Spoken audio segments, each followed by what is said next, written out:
అక్కడ వాస్తవంగా చాలా తప్పులు జరుగుతున్నాయి. తిరుమలలో చాలా వికృతాలు కూడా జరుగుతూ ఉన్నాయి. ఎటువంటివి జరుగుతున్నాయి అంటే మాలాంటి ధర్మపరులు కూడా అక్కడ వెళ్ళడానికి ఆలోచించాల్సి వస్తుంది ఇప్పుడు. ప్రస్తుతం మొన్ననే వెళ్ళొచ్చాను నేను. ఇవి జరగడానికి గల కారణం ఏంటంటే రాజకీయ దౌర్బల్యం. స్వామివారికి రాజకీయపు హక్కులు కలిగించారు కాబట్టి అక్కడ మెయిన్ ఇవి జరుగుతూ ఉన్నాయి. అవి తొలగాలి. 2, మనకుండేటటువంటి శ్రీ వైష్ణవ పరంపరకు ఉండేటటువంటి స్వాములందరూ కూడా మౌనంగా కూర్చోవడం తగదు. స్వాములందరూ పీఠాధిపతులందరూ కూడా మౌనంగా ఉన్నారు. అది తగదు. అది వాళ్ళు అలా ఉండడం చేత వీళ్ళు విజృంభిస్తున్నారు. ఎంతకు భగవంతుని యొక్క త్రిపుండ్రములను ధరించి భగవంతుని యొక్క నామాన్ని చెప్పుతున్న మనకు ఆయనను రక్షించుకునే హక్కు మనకు ఉంటుంది. మన తల్లిదండ్రుల మీదకి ఎవరన్నా వస్తే మనం ఊరకుంటామా? ఊరక ఉండము కదా, తిరగబడతాం. అతడు సర్వులకు తండ్రి. ఆ తండ్రిని దిగివచ్చి ఈ పామరుల మీద పోరాటం చేయి వాళ్ళని మార్చడం కూడా ధర్మం కాదు. మనమున్నాం, మనం ప్రశ్నిద్దాం, పోరాడదాం. ఆ బాధ్యతగా ఆ దిశగా కొన్ని సంఘాలతో నేను మాట్లాడి, హిందూ ధార్మిక సంఘాలతో నేను మాట్లాడి, అయ్యా తిరుమలలో ఇవి జరుగుతూ ఉన్నాయి, కొంత మీరు మాట్లాడండి, మీ ఫౌండేషన్ ద్వారా మాట్లాడండి, మీ యొక్క సంఘం ద్వారా మీరు మాట్లాడండి. ఈనాడు మాట్లాడిన మాట ఒక మహావృక్షం అవుతుంది భావితరాలలో అని చెప్పేసి మొన్న రీసెంట్గా చాలామంది నేనే పురమాయించడం జరిగింది. అవునా స్వామి? ఇప్పటికీ నేను అక్కడ తిరుమల వెళ్ళినప్పుడు స్వామివారిని చూసిన వెంబడి అక్కడ ఏమి పొరపాట్లు జరుగుతున్నాయో పట్టుకుంటాను నేను. భక్తులకు కానీ, పుష్కరిణిలో కానీ, స్వామివారి సేవలో కానీ ఆచార్య సమూహం చేసేటటువంటి తప్పులు కూడా పట్టుకుంటాను నేను. జగదంబ ఆ జ్ఞానం ఇచ్చింది కాబట్టి స్వామివారు ఆ బాధ్యత మాలాంటి వారి యొక్క మదిలోకి తీసుకొస్తాడు. దైవం మానుష రూపేణ అని మీరే అన్నారు కదమ్మా. సమబుద్ధితో పోరాటం భగవంతుడు చేయవలే. ఇక్కడ ఉండేటటువంటి మానవుని శక్తి భగవంతుని శక్తి సమమా? కాదు. ఆయన పోరాడవలసింది, కాపాడవలసింది చాలా ఉంది. అనేక కోటాను కోట్ల బ్రహ్మాండాలను అధిపతిగా పరిపాలించు స్వామిని ఈ భూమిలో మనమెంత, మన మీద ఆయన పోరాటానికి రావడం ఏమిటి? తిరుమల తిరుపతి దేవస్థానం వారు మీ బోటి ఆధ్యాత్మికవేత్తల సూచనలు గ్రహించి అక్కడ పవిత్రతను నెలకొల్పితే బాగుంటుందని నేను కూడా భావిస్తున్నాను స్వామి. తప్పకుండా మనకు ఆగమశాస్త్రం ప్రకారంగా అక్కడ మేను వైఖానస సాంప్రదాయం ప్రకారంగా స్వామివారికి పూజలు జరుగుతూ ఉన్నాయి స్వామి. అయినప్పటికీ ఆ పరంపరను అలాగే కొనసాగిద్దాము.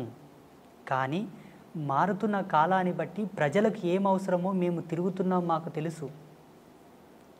జనబాహుల్యంలో తిరుగుతున్నాము, ప్రజలకు ఏ విధమైన కన్వీనియంట్ ఉండాలో మాకు తెలుసు. కాబట్టి ధర్మాచార్య సదస్సు ఒకటి ఏర్పాటు చేసి ధార్మికుల యొక్క భావాలు తెలుసుకొని అక్కడ భక్తులకు అక్కడ స్వామివారికి సంబంధించిన కొన్ని అన్నీ సలపితే లోక ప్రసిద్ధమైన తిరుమల క్షేత్రానికి ఏ విధమైనటువంటి భంగపాటు కలగదు. ఇప్పటికీ స్వామివారి యొక్క కీర్తి, స్వామివారి యొక్క గొప్పతనము, స్వామివారి యొక్క క్షేత్రం మహిమ ఎన్నటికీ తగ్గదు. భువి ఆకాశములు ఉన్నంత వరకు, యుగధర్మం ఉన్నంత వరకు స్వామి రారాజే. చాలామంది తిరుమలలో వైభవం తగ్గుతుంది, తిరుమల క్షేత్రం మూతపడుతుంది, తిరుమలకు జనాలు వెళ్ళరు అని కొంతమంది స్వామీజీలు మీడియా ముందు చెప్తున్నారు. అది తప్పు. ఈ భూమి ఆకాశము పంచభూతాలు ప్రేరేపకమయ్యేంత వరకు స్వామివారు ఈ చక్రవర్తి కలియుగానికి. కాకపోతే అక్కడ ఉండేటటువంటి ఆచార్య మండలి ఒక పొరపాట్లు, అధికారికుల పొరపాట్లు ఉన్నాయి కొన్ని. వాటిని సవరించాలి. స్వామి, నాకొక అలవాటో యావానాలో తెలియదు కానీ నేను చిన్నతనంలో, అంటే మరీ చిన్నదాన్ని కూడా కాదు, 25 ఆ ఏళ్ళప్పుడు గుడికి వెళ్ళి నమస్కారం చేస్తూ పూజారి దృష్టి కొంచెం మరల్చగానే గర్భగుడిలోకి వెళ్ళిపోయి పాదాలు పట్టుకొని నమస్కారం చేసి వచ్చేదాన్ని. వాళ్ళు కోప్పడేవాళ్ళు, స్వామి ఏమ్మా మీకు కూడా చెప్పాలా అని నన్ను కోప్పడేవాళ్ళు.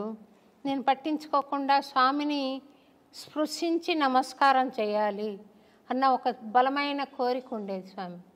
నేను శ్రీరంగంలో సమాశ్రయణం తీసుకున్నాను. అదైన తర్వాత తిరువళ్ళరై అని ఒక ప్లేస్ ఉంది కదా స్వామి. ఇప్పుడు ఏదో మళ్ళీ జనసమ్మర్దం అంతా ఉందంట, కానీ నేను మా ఆయన సమాశ్రయణం చేసుకొని మా గురువు గారు అక్కడికి వెళ్ళి ఒకసారి దర్శనం చేసుకొని రండి అంటే వెళ్ళాం. ఒక్క ఒక్క పిట్ట లేదు స్వామి, అంత పెద్ద గుడిలో ఒక్క పిట్ట లేదు. అయితే చిన్న ఇల్లు ఉంది ఇంతది. వెళ్ళి మా ఆయన తలుపు తడితే అర్చక స్వామి బయటికి వచ్చారు. మేము ఇట్లా వచ్చామంటే నేను వస్తాను పదండి అని ఆయన వచ్చారు. వచ్చి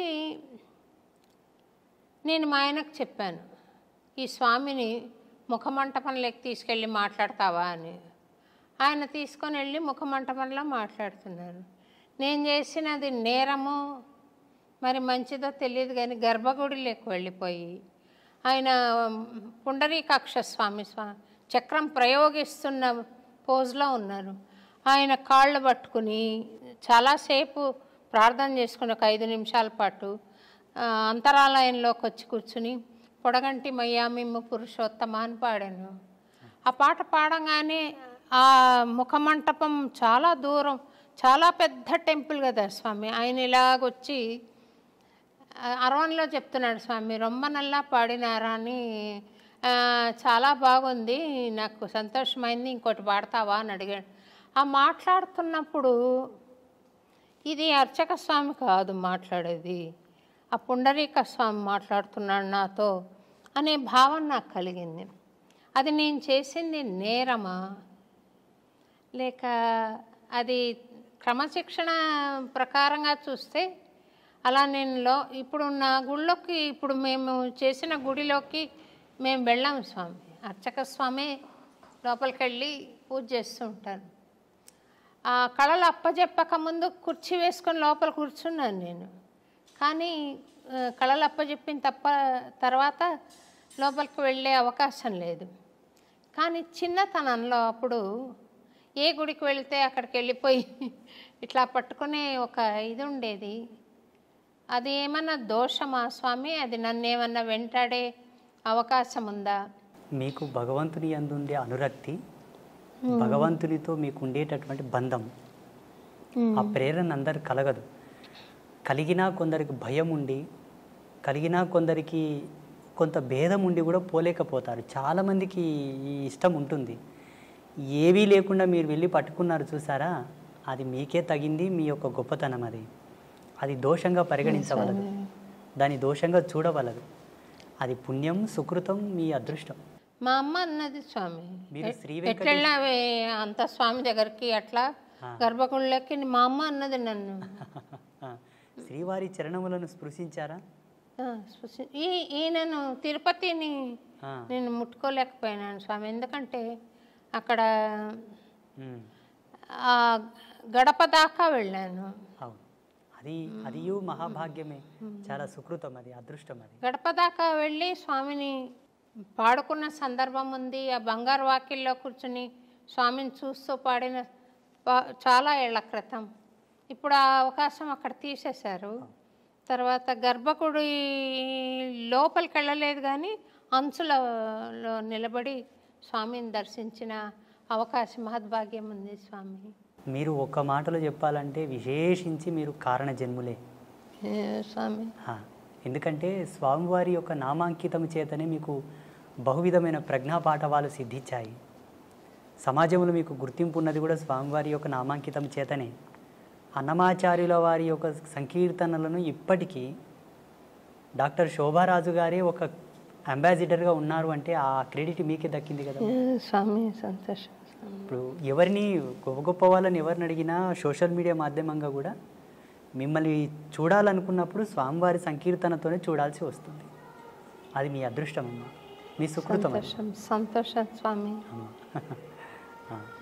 ఈ అన్నమాచార్య భావనావాహిని పక్షాన మేము తరగతులు నిర్వహించడం, కార్యక్రమాలు ఇవ్వడం, ఉపశమన సంకీర్తనం అని ఎవరన్నా బాధలో ఉంటే మా ఖర్చులతోటే వెళ్ళి పాడడం అక్కడ. తర్వాత సంకీర్తన ఔషధం అని ఇలాంటి కార్యక్రమాలు చేస్తూ వస్తున్నాను స్వామి. ఇంకేదైనా స్వామి నాకు చెప్పాలనుకున్నది, ఇది చెయ్యి అని చెప్పాలనుకున్నది ఏదైనా ఉందా స్వామి? ఒక చిన్నది మీకు బాధ్యతగా మిగిలిపోయి ఉన్నది, ఒక్క కార్యం మిగిలిపోయి ఉన్నది, అది మీకు సెలవిస్తాను నేను. స్వామివారి ప్రేరేపకముగా అన్నమాచార్యుల వారి యొక్క ఆదేశానుసారంగానే నేను మీకు ప్రబోధం చేస్తాను. అది మీరు చేయగలరు, ఇక్కడే చేయొచ్చు, ఇక్కడ చేస్తారు. అది త్వరలోనే జరిపించేద్దాము. నేనుంటాను. మీరు వస్తారా స్వామి? సంతోషం తప్పకుండా. స్వామి, నేను సంతోషం. సర్వదా మీకు విధేయుడనే. మీ భావానికి మీ యొక్క గుణగణములకు నేను దగ్గరగానే ఉన్నాను. మీరు సంకీర్తనాలాపనతోటి భగవంతుని చేరుతున్నారు, మేము యోగ తపస్సుతోనే చేరుతున్నాము. మీదును మాదును ఒకే ప్రయాణమే. ప్రయాణంలో వాడుతున్న వాహనములు వేరు. ప్రయాణం ఒకటే. మీరొక వాహనంలో మేము ఒక వాహనంలో వస్తున్నట్టు లెక్క. ఇద్దరి గమ్యం ఒకటే. మీకు చాలా దగ్గరగా ఉన్నాము. ఆ రోజు రాకపోవడానికి కారణం జగదంబ, ఈరోజు రావడానికి కారణం కూడా అమ్మ స్వామివారే. ఇక్కడ మీరు కొంత బాధపడి ఉన్నమాట నాకు అర్థమైంది. స్వామి ఎందుకు రాలేదు, గురువుగారు ఎందుకు రాలేదు అని మీరు కొంత మతన పడ్డమాట వాస్తవమే. అవును స్వామి. నేను నిమిత్త మాత్రుని. ఇప్పటికీ నేను అంబాత్రయ క్షేత్రంలో మా శిష్య బృందానికి అంతా చెప్తుంటాను, నేను నిమిత్త మాత్రుని. నా ఫోటో ఎక్కడ ఫ్లెక్సీలో వేయకండి, ఎక్కడ కూడా నా గుర్తింపు రాకుండా చూడండి అంటాను. వాళ్ళు వినరు. వినకనే అక్కడక్కడ కొన్ని ఫ్లెక్సీలలో ఫోటోలు వేస్తారు. నేను ఆ ఫోటోను చూడను, తలదించుకుంటాను. నాకు స్వయం ప్రకటితం ఇష్టం ఉండదు. అది తపస్సు తగ్గుతుంది. అక్కడ తపస్సు క్షీణం అవుతుంది. స్వయం ప్రకటితం తపక్షీణం. మేము ఎక్కువ అద్దంలో ముఖం కూడా చూడకూడదు. మా భృకుటిని మేమే దర్శించిన ఎడల మా యోగ మహిమ తగ్గుతుంది. ఏదియూ అడిగి తీసుకోకూడదు, మా తపస్సు క్షీణం అవుతుంది. కోరడం మాకు ధర్మం లేదు, అడగడం మాకు హక్కు లేదు, మాకు మేముగా ప్రమోట్ అవ్వడం కూడా మాకు ఇష్టం లేదు, ఉండకూడదు. అది నిషిద్ధం. నిరాడంబర తత్వంతో ఉండిన ఎడల మేము అనుష్ఠానము చేయకపోయినా మా తపస్సు పెరుగుతూ ఉంటుంది, ఆటోమేటిక్గా అప్డేట్ అవుతూ ఉంటుంది. సంగీత క్యాసెట్స్ అని ఒక కంపెనీ ఉండేది స్వామి. దానికి నేను పాడేదాన్ని డివోషనల్స్. వాళ్ళు మీ పిక్చర్ ఇవ్వండి, ఇందులో వేస్తామన్నారు. నా పిక్చర్ వద్దు, అన్నమాచార్య బొమ్మ వేయండి అని చెప్పాను. అంటే అప్పటి నా ఆలోచన ప్రకారం అది చెప్పాను నేను. చెప్తే మీ మీద ప్రేమతో మేము అడగట్లేదమ్మా పిక్చర్ ఇవ్వమని, మాకు వ్యాపారం కావాలి, మాకు తప్పకుండా ఉంటే తప్ప ఫలానా సింగర్ అని మాకు ఉంటే తప్ప మాకు వ్యాపారం జరగదు అని అన్నారు. అయినా నేను ఆ క్యాసెట్ పిక్చర్ ఇవ్వకుండానే విడుదల చేశారు. తర్వాత వాళ్ళు పట్టుబట్టి అది వేశారు. కానీ నాకు వాళ్ళ ఆంతర్యంలో ఒక కారణం, ఒక హేతుబద్ధంగా ఉంది అని అనిపించినది ఏమంటే, ఇప్పుడు మీరు త్రికరణ శుద్ధిగా చేస్తున్న సేవ అంబత్రయి క్షేత్రంలో ఉత్తర వస్తారు స్వామి, తప్పకుండా వస్తారు. వాళ్ళు చెప్పుకున్నా మనకు నష్టం లేదు, మీ సంకల్పానికి నష్టం లేదు.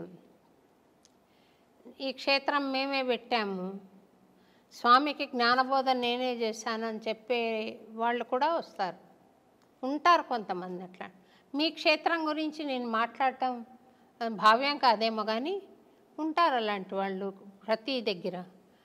అది అరికట్టడానికి ఈ సంస్థ ఫలానా వాళ్ళ ద్వారా, ఇప్పుడు రామకృష్ణ మిషన్ అంటారు, ఆయన రామకృష్ణ మిషన్కి ఆయన బొమ్మ వేసినా పేరు పెట్టినా ఆయనకు చెందదు. ఇప్పుడు అయినా కూడా పెడతారు. ఎందుకనంటే ఆ మహానుభావుడి ద్వారా సాగుతున్న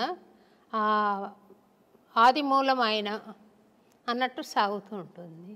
అందుకని అయినా మీరు ఆ ఫ్లెక్సీల్ని మన్నించాలి అని నేను కోరుకుంటున్నాను స్వామి.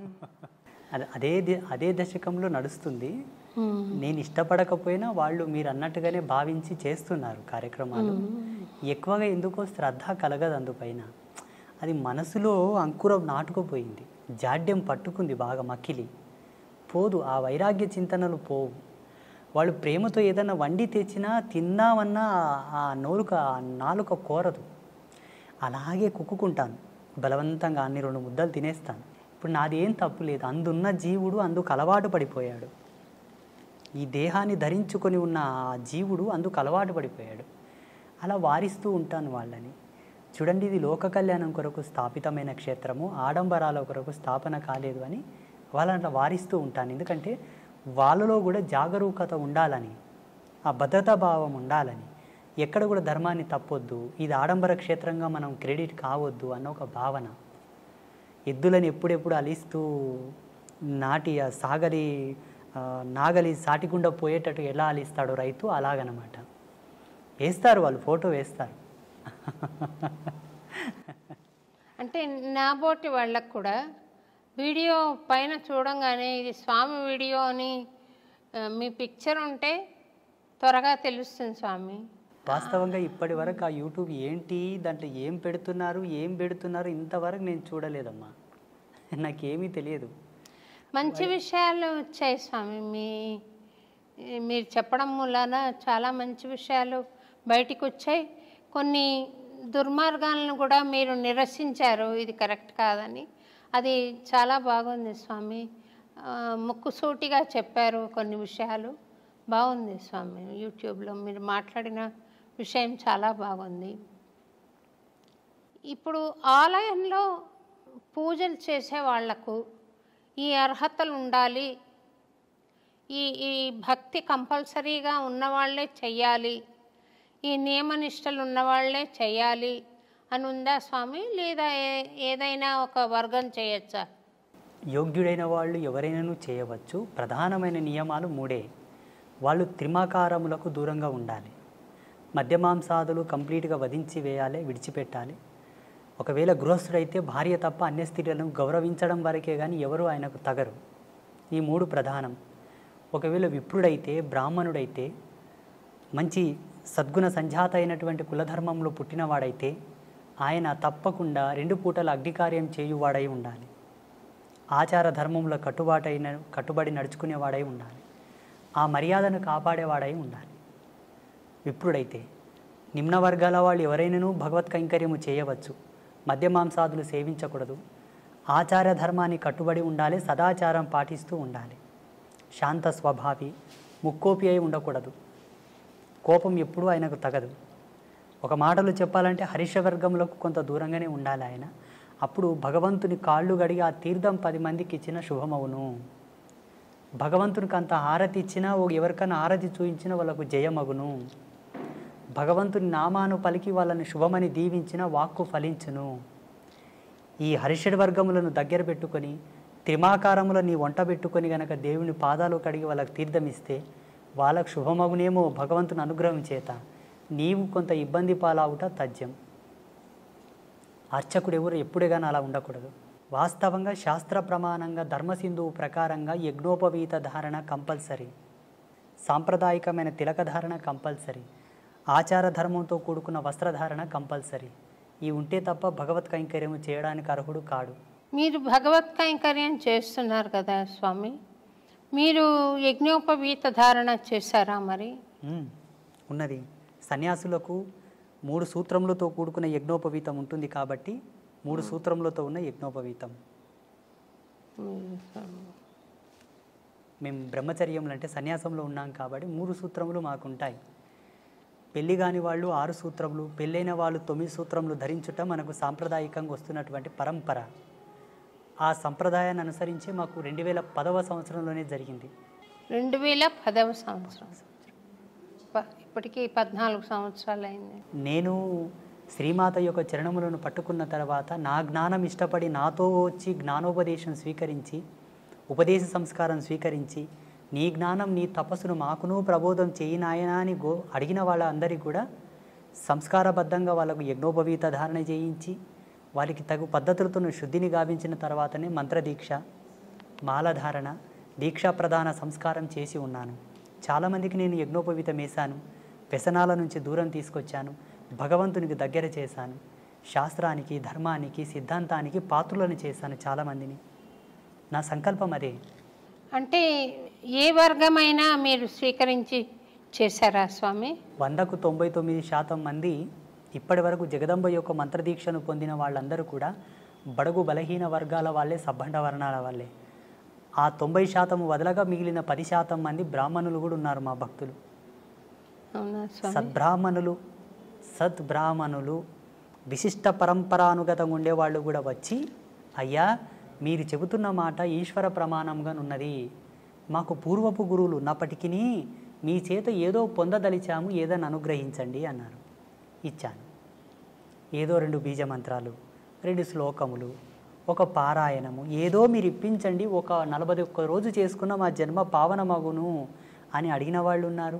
అమ్మగా నేను ఇచ్చాను, వాగ్దేవతగా ఇచ్చాను, నేనుగా ఇవ్వలే. ఆ వాణి సరస్వతి యొక్క ప్రతిరూపకంగా నేను వాళ్ళకు మంత్రదీక్షలు ఇచ్చాను. ధనము కోరిన వారికి లక్ష్మీ రూపకంగా అనుగ్రహించాను. శక్తి సంపత్తి రాజకీయ శక్తి కోరిన వారికి కాళీ రూపంలో అనుగ్రహించాను. ఎవరు ఏమి కోరదలిస్తే ఆ విధంగా నేను అనుగ్రహించాను. అమ్మగా ఇచ్చాను, నేనుగా ఇవ్వలేదు. అమ్మగా నాకు కూడా ఆశీర్వాదం ఇవ్వండి స్వామి. మీకు ముగ్గురమ్మల యొక్క కృపను ప్రసాదిస్తాము, దాంట్లో ఏ సందేహము లేదు. త్రిమాతల యొక్క కృపను మీకు ప్రసాదిస్తాము.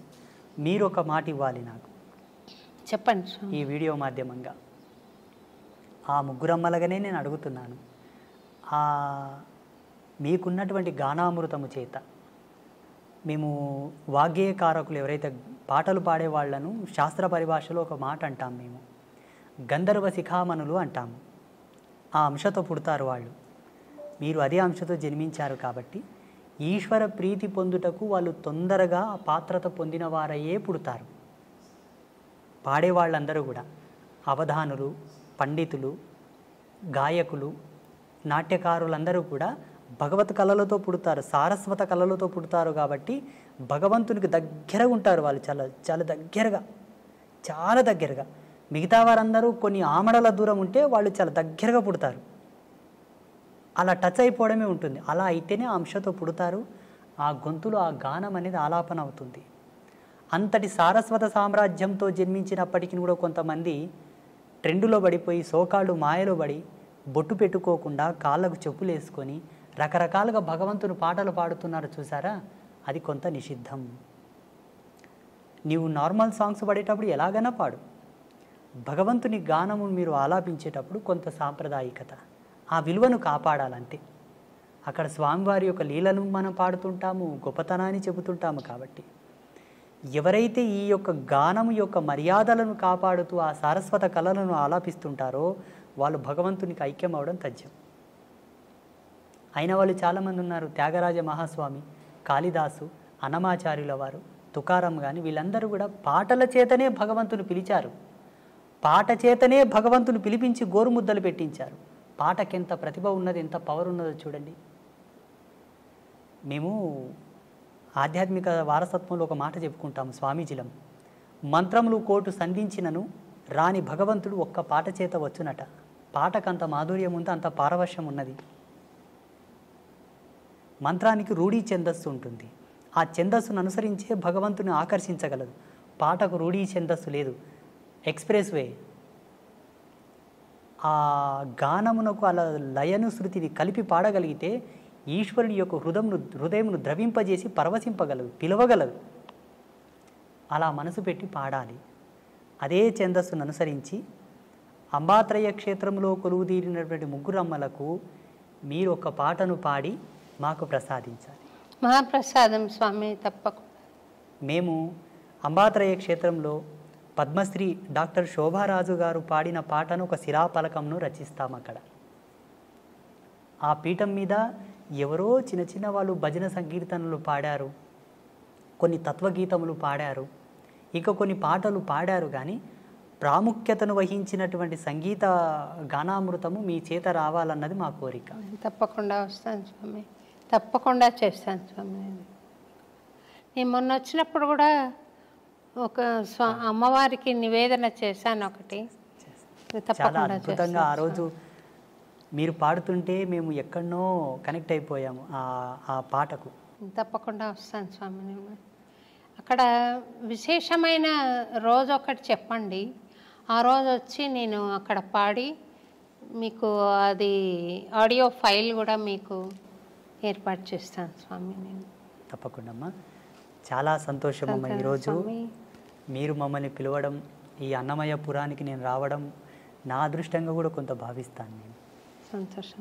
ఎంత భగవంతుని సేవ చేసేవాడినన్నా ఒక శరీరంతో ఉన్నాను కాబట్టి దీనికి కొంత ధర్మం ఉంటుంది, దీనికి కొంత ధర్మం ఉంటుంది. ఆ ధర్మాన్ని బట్టి నాకును ఈ అదృష్టంగానే భావిస్తాను. మీరు ఆదర్శ దంపతులుగా మీరు మీ కుటుంబ సభ్యులందరూ కూడా చిరకాల యశస్సుతో వర్ధిల్లండి, సుఖ సంతోషాలతో జీవించండి, భగవత్ కృపను పొందండి. ఒక చిన్న విషయం అడిగి కార్యక్రమం ముగిస్తాను స్వామి. ఇప్పుడు మీరు వర్గవర్ణ భేదాలు లేకుండా స్వామికి సేవ చేసేందుకు వాళ్లకు ఒక అర్హతను ప్రసాదించారు కదా. అట్లా పూర్వకాలంలో గార్గి ఇలాంటి వాళ్ళందరూ, మైత్రేయి ఇలాంటి వాళ్ళందరూ జంధ్యాలు ధరించి వాళ్ళు కూడా వేద పఠనం చేశారని అంటారు కదా స్వామి. స్త్రీలకు ఏమైనా అవకాశం ఉందా స్వామి అట్లా? అమ్మవారికి దశయజ్ఞోపవీత సంస్కారం ఉంది జగన్మాతకు. అమ్మవారికి కొన్ని తంత్రశాస్త్రాల్లో, కొన్ని అమ్మవారికి సంబంధించిన తత్వవిధి శాస్త్రాల్లో దశయజ్ఞోపవీత సంస్కారం జగదంబ చేసినది అని ప్రమాణాలు ఉన్నాయి. నాగయజ్ఞోపవీత ధారిణి అని అమ్మవారిని కీర్తిస్తారు, స్తుతిస్తారు. కుశయజ్ఞోపవీత ధారిణి అంటారు. అమ్మవారికి ఎన్నో రకాల ముండమాల యజ్ఞోపవీత ధారణం ఉన్నది అమ్మవారికి. ఏంటి స్వామి? ముండమాల యజ్ఞోపవీత ధారణ, నాగయజ్ఞోపవీత ధారణ, సర్పములని యజ్ఞోపవీతంగా ధరించినది అమ్మవారు.